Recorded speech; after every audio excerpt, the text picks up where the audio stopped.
I got a bird. Yeah. Can you show it?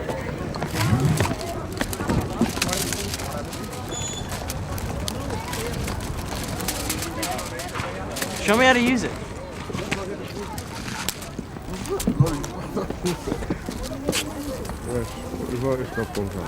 Oh, you gotta turn it on. You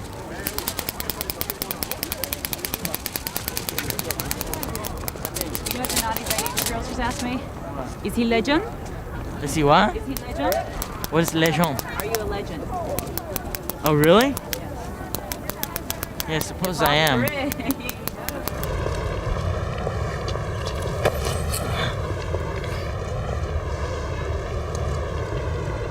Oh, Basketball Diaries. Let's talk about that. Okay.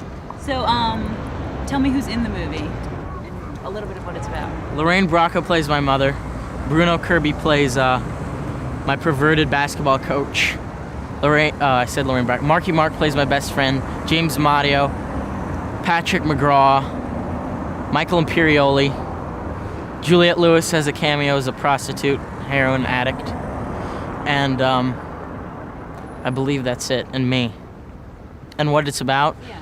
It's about a guy, Jim Carroll. If you read the book, you know it's about, but I'll explain it. It's about a young guy who is on a basketball team, who's a writer and a poet, and he starts to get involved with heroin, and starts to control him, and he gets kicked out of school, starts to live on the streets, and then he meets a young dog and falls in love with the dog, and they run away to Paris together, and that's why I'm here. This is the Paris scenes. No. Stop it, I can't use that. What I think of Paris, I think it's like New York, except that it's a lot older and a lot more beautiful than New York, but it sort of has the same sort of feeling to it. There's a lot of different cultures here and whatnot, and it's probably has the most culture of any city in the world, I think. And it's beautiful, basically, and I like the people here. I think they're cool.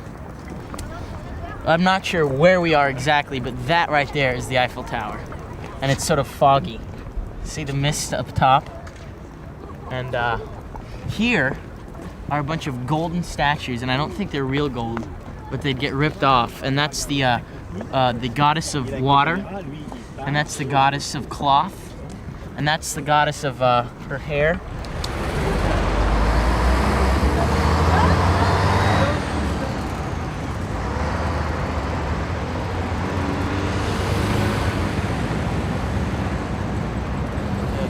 Okay, this is the famous Louvre Museum, probably the best museum in the whole entire world.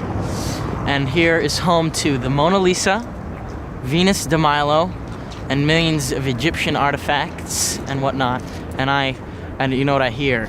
This is confidential, but the Mona Lisa here isn't really the Mona Lisa. Supposedly some guys really stole it, and it's like a replica because they have it like this behind this little thin piece of glass, and then I could have just gone in there and taken it home, put it under my jacket. Supposedly it's in some rich guy's living room, but I'll believe it just for the sake that I have the same name as Da Vinci. So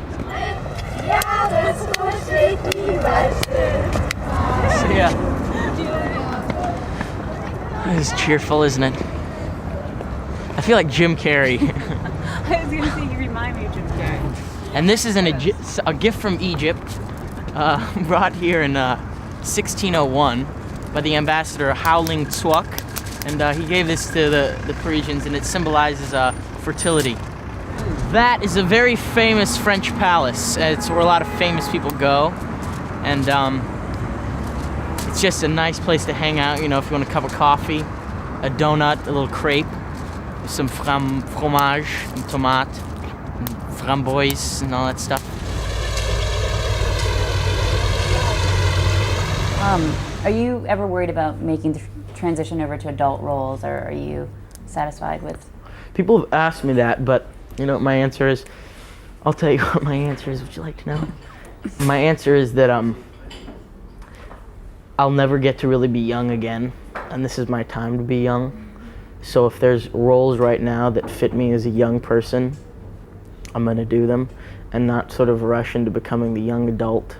I am a young adult, but like to be like the sex symbol of this, the young guy.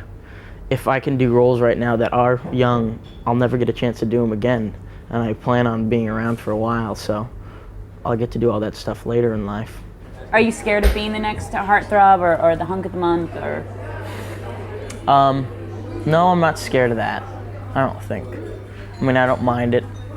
Whatever. I mean, as long as I don't really care about my public perception. You know, I've learned a lot about that, you know, from meeting people in the business and finding out it's completely different than you think it may be. I mean, sometimes it's completely true. Sometimes you read stuff about people and you're like, wow, that guy really is a jerk.